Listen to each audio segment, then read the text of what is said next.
الشيطان الرجيم بسم الله الرحمن الرحيم وإلى عاد أخاهم هودا قال يا قوم اعبدوا الله ما لكم من إله غيره أفلا تتقون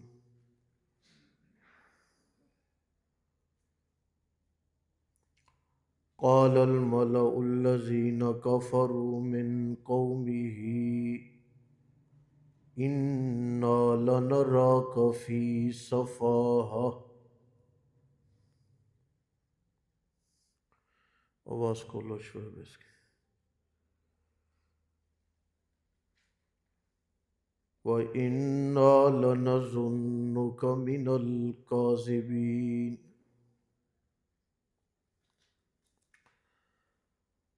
وَإِلَىٰ عَادٍ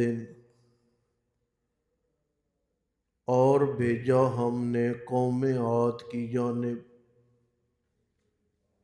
اخاہم ان کے بھائی ہود کو قال کہا ہود نے یا قوم اے میری قوم اعبدوا اللہ عبادت کرو تم اللہ تعالی کی ما لکم نہیں ہے تمہارے لیے من الہ کوئی الہ اس کے سوا افلا تتقون کیوں نہیں ڈرتے تم قال الملأ الذین کفروا قال کہا الملأ الذین کفروا کافر رؤساء نے کافر سرداروں نے من قومہ جو اس کی قوم کے تھے انا لنراک بے شک ہم خیال کرتے ہیں تمہارے متعلق فی صفاحت بے وقوفی کا اور ہم گمان کرتے ہیں تجھے من الکاذبین جھوٹوں میں سے قال کہا یا قوم اے میری قوم لیس بی صفاحہ نہیں ہوں میں بے وقوف ولیکنی رسول من رب العالمین لیکن میں رسول ہوں پیغام لانے والا رب العالمین کی طرف سے ابلغکم پہنچاتا ہوں میں تمہیں رسالات ربی پیغام اپنے رب کے وَأَنَا لَكُمْ اور میں تمہارے لیے ناصح امین قابل اطمینان نصیحت کرنے والا ہوں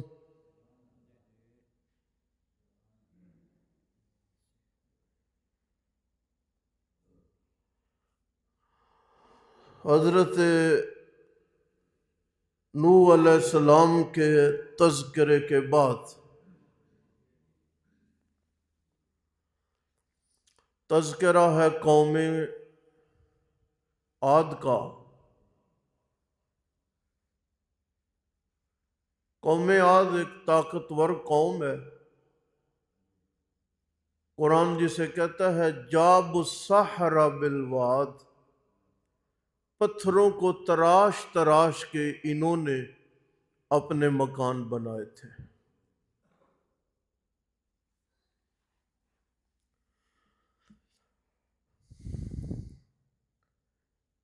آپ بہت سارے پیغمبروں کی دعوت نسب العین پہ غور کریں،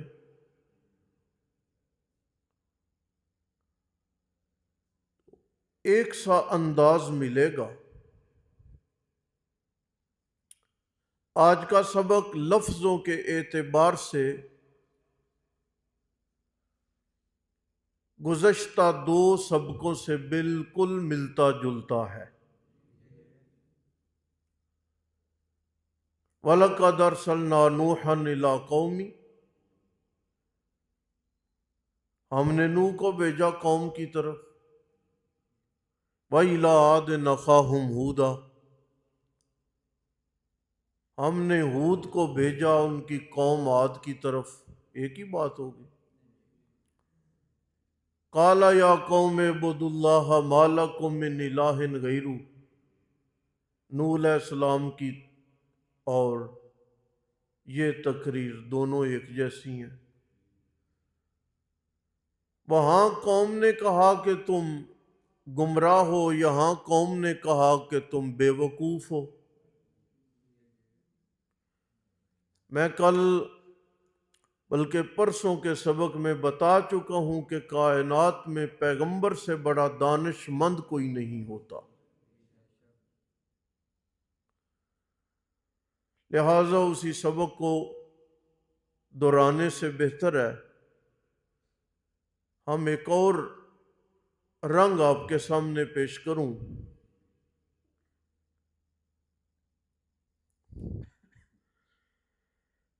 پیغمبروں کا جو انداز دعوت ہے نہ رہا ایک ہے،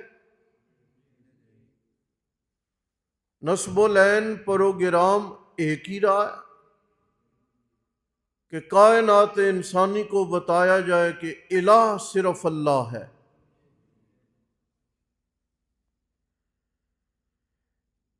الہ کے لیے دو چیزیں انتہائی ضروری ہیں۔ کتنی؟ دو چیزیں۔ نمبر ایک، اس کا علم کامل ہو۔ نمبر دو، اس کی قدرت بھی کامل ہو۔ ہمارے اساتذہ ہمیں کہا کرتے تھے علیم بکل شیء، ہر شے کو جاننے والا، قدیر علی کل شیء، ہر شے کے اوپر مکمل طاقت رکھنے والا۔ قرآن پاک میں اللہ جب بھی الہ کا ذکر کرتے ہیں نہ لا الہ الا اللہ کا یا الہ کا، جہاں پر بھی یا اللہ دونوں چیزیں بیان کرتے ہیں کہ میں الہ ہوں اور میرے الہ ہونے کی دلیل کیا ہے جی؟ میرے الہ ہونے کی دلیل یہ ہے کہ میرا علم کامل ہے، تم بولتے بھی نہیں ہو، میں اللہ تمہارے سینے کی بات کو بوجھ لیتا ہوں۔ اور کبھی اللہ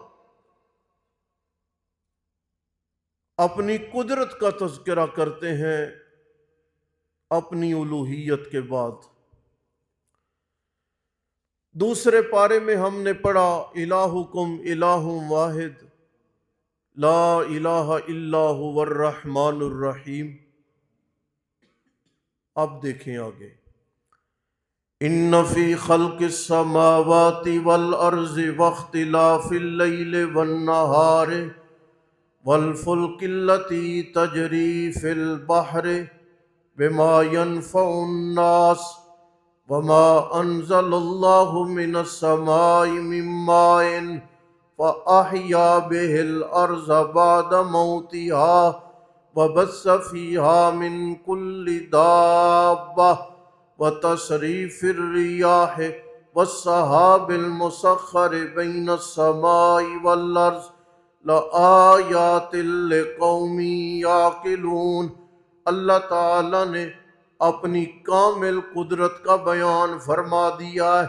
آسمان و زمین کا نظام، بارشوں کا نظام، میووں کے نکلنے کا نظام، ہواؤں کا نظام، سورج اور چاند کا نظام، چلنے والی کشتیوں کا نظام۔ اللہ فرماتے ہیں لوگوں الہ میں ہوں، میں الہ نہ ہوتا تو یہ پانی کے اوپر تمہاری کشتی ایک مرحلے اور ثانیے کے لیے بھی نہ ٹھہر سکتی۔ جانو کہ نیچے پانی ہے، ہاتھ کرتے ہو پانی میں ڈوب جاتا ہے، چیز گراتے ہو پانی میں ڈوب جاتی ہے، اور پانی کی جو سطح ہے وہ چھت کی طرح طاقتور بھی نہیں ہے کہ وہ تمہارے وجود کو سنبھال سکے۔ یوں پانی میں ہاتھ ڈالو بغیر کسی تکلف و محنت کے، تمہارا ہاتھ پانی میں چلا جاتا ہے۔ یہ اتنی وزنی کشتی، اس پہ بوجھ، اس پہ تم، اس پہ تمہارا ساز و سامان، یہ پانی کی تہہ پر یوں تیرتا جا رہا ہے، ڈوبتا نہیں ہے۔ اس کی بنیاد یہ ہے کہ اس کو میں اللہ پاک نے تھام کے رکھا ہوا ہے۔ سمجھ آ گئی نا جی؟ یہ ہے قدرت کاملہ کہ تم سمجھتے ہو کہ تم خود کشتی کو پانی پہ ٹھہرا سکتے ہو، سوال ہی پیدا نہیں ہوتا۔ اور اللہ تعالی دوسری جگہ پہ قرآن پاک کے 11ویں پارے میں اپنے الہ ہونے کا ذکر کر کے اللہ نے پھر اپنی قدرت کا ذکر کیا۔ اللہ فرماتے ہیں وَمَا مِن دَابَّةٍ فِي الْأَرْضِ إِلَّا عَلَى اللَّهِ رِزْقُهَا۔ لوگوں کوئی بھی چوپایا ایسا نہیں ہے زمین پر جس کو میں اللہ رزق نہ پہنچاتا ہوں۔ تمہارے ذمہ راشن لگ گیا ہے ایک محلے کا، دے کے آتے ہو، پھر بھی کوئی نہ کوئی گھر رہ جاتا ہے، دے کر آتے ہو، پھر بھی کوئی نہ کوئی بندہ رہ جاتا ہے۔ تم ایک محلے کا نظام ایک دن میں سنبھال نہیں سکتے۔ یہ میں پروردگار عالم کی قدرت ہے کہ میں پورے دن میں کئی بار دیتا ہوں لیکن کبھی بھی کوئی بندہ رہ نہیں گیا۔ سمجھے آپ؟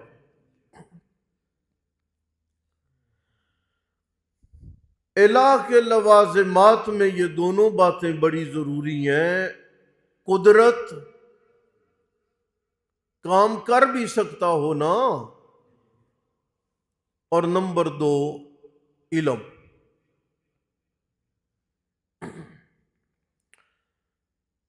میں دیکھوں گا کل کہ الہ کو سمجھنے کے لیے نا جی، اور الہ کی معرفت کے لیے 20ویں پارے کا پہلا صفحہ پڑھنا بڑا ضروری ہے۔ اللہ بار بار کہتے ہیں اَإِلَٰهٌ مَّعَ اللَّهِ، کو میرے سوا تمہارا الہ ہے؟ دوسری چیز ہے جی علم۔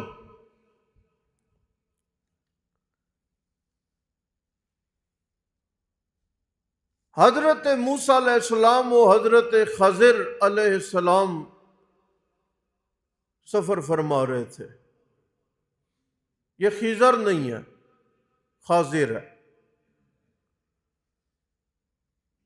کشتی پہ سفر کے دوران ایک چڑیا نے سمندر میں چونچ ڈالی، پانی پیا اور کشتی کے کنارے پہ بیٹھ گئی۔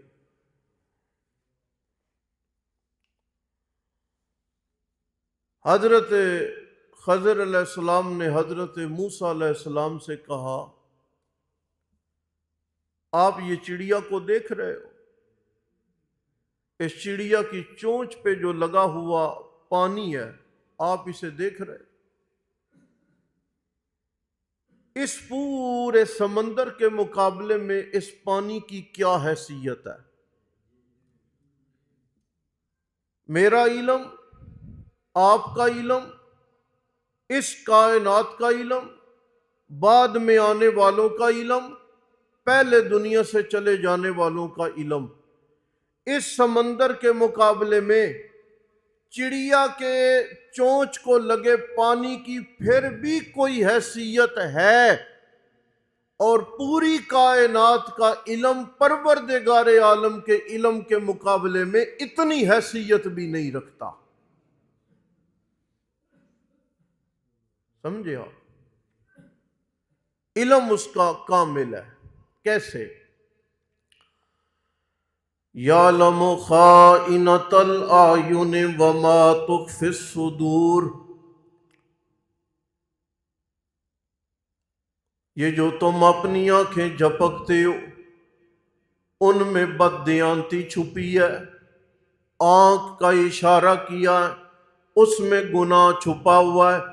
آنکھ کا اشارہ ہے، اس میں لڑائی چھپی ہوئی ہے، قتل و غارت چھپی ہوئی ہے. اللہ فرماتے ہیں لوگوں، یعلم خائنۃ الاعین، میں اللہ تمہاری آنکھوں میں چھپی خیانت کو خوب جانتا ہوں. صرف اتنی بات نہیں بلکہ وما تخفی الصدور، وہ جو تمہارے سینوں میں چھپا ہوا ہے اسے بھی میں اللہ جانتا ہوں. دو معنی عرض کرنے لگا ہوں. پہلا معنی یہ ہے، ابھی میرے دل میں ایک بات چھپی ہے، میں جانتا ہوں آپ نہیں جانتے. اللہ فرماتے ہیں میرا بندہ، اب جو تیرے دل میں بات چھپی ہے میں اللہ اسے خوب جانتا ہوں. دوسرا معنی، 10 سال کے بعد تیرے دل میں خیال آنا ہے، ابھی تمہیں بھی نہیں پتا. 10 سال کے بعد خیال آنا ہے، 20 سال کے بعد تیرے دل میں بات کھٹکنی ہے. میں اللہ کا علم اتنا کامل ہے کہ ما تخفی الصدور، تمہارے دل میں آنے والی بات کا تمہیں 10 سال کے بعد پتہ چلے گا. میں اللہ 10 سال بعد آنے والی تیرے دل کی بات کو ابھی سے جانتا ہوں. یہ علم کامل ہے. اگر یہ دو چیزیں یا دونوں میں سے کوئی ایک چیز بھی کم پڑ جائے نا تو پھر وہ معبود نہیں رہتا.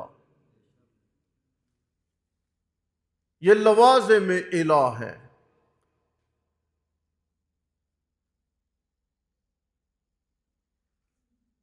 جان تو لے کہ میری پریشانی کیا ہے، جانے، لیکن دور کرنے کی طاقت نہ رکھتا ہو تو وہ کیسا الہ ہے جی؟ سن رہے ہو؟ دور کرنے کی طاقت رکھتا ہو لیکن میری پریشانی اور میرے دل کے حال کو جانتا نہ ہو تو وہ کیسا الہ ہے جی؟ انبیاء کرام کی جو مشترکہ محنت ہے نا، وہ لا الہ الا اللہ پہ زور دیتی آئی ہے. اس لیے یہ 4 پیغمبروں کا تذکرہ، ارسلنا نوحا الی قومی قال یا قوم اعبدوا اللہ وَإِلَىٰ عَادٍ أَخَاهُمْ هُودًا وَإِلَىٰ ثَمُودَ أَخَاهُمْ صَالِحًا وَإِلَىٰ مَدْيَنَ أَخَاهُمْ شُعَيْبًا.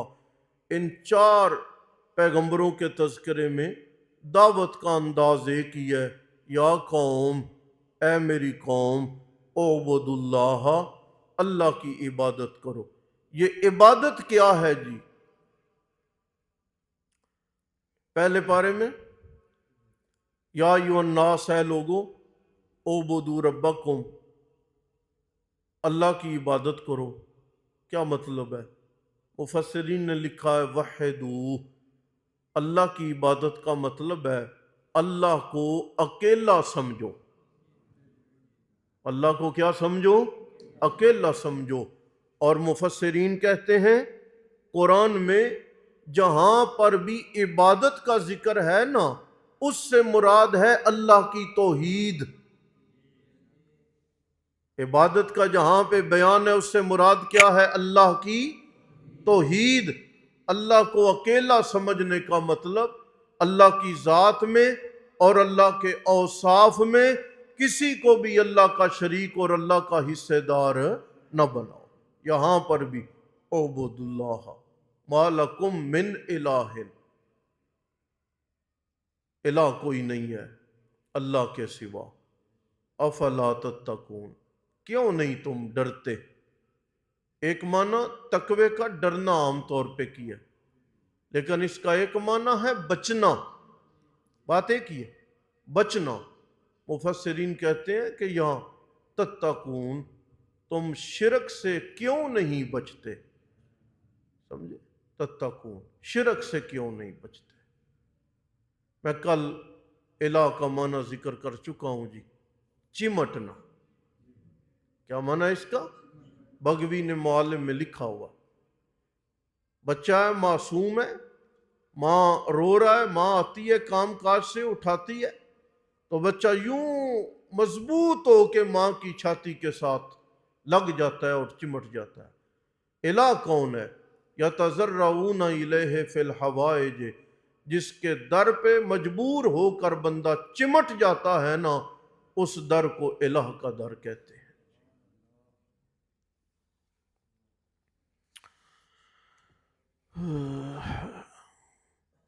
وَإِلَىٰ عَادٍ أَخَاهُمْ، اور بھیجا ہم نے قوم عاد کی جانب، اخاہم، ان کے بھائی، ہودن، ہود کو، قال، کہا انہوں نے، یا قوم، اے میری قوم، اعبدوا اللہ، عبادت کرو تم اللہ تعالی کی، ما لکم من الہ غیرہ، نہیں ہے تمہارے لیے کوئی الہ مگر وہی، یعنی اس کے سوا، افلا تتقون، پس کیوں نہیں بچتے تم۔ قال الملأ، کہا سرداروں نے، وہ جو کافر تھے، من قومی ہی، اس کی قوم سے، انا لنراک، بے شک ہم خیال کرتے ہیں تمہیں بے وقوف، اور بے شک گمان کرتے ہیں ہم تمہیں جھوٹا۔ قال، کہا، یا قوم، اے میری قوم، نہیں ہوں میں سفاہہ، بے وقوف، ولیکنی، لیکن میں رسول ہوں رب العالمین کی طرف سے۔ یہ وہی آیات ہیں جو پڑھی ہیں آپ نے، اس لیے رکا ہوا، بالکل کوئی فرق نہیں۔ ابلغکم، پہنچاتا ہوں میں تمہیں رسالات ربی، پیغام اپنے پروردگار کا، وَأَنَا لَكُمْ، اور بے شک میں تمہارے لیے نصیحت کرنے والا ہوں، قابل اطمینان،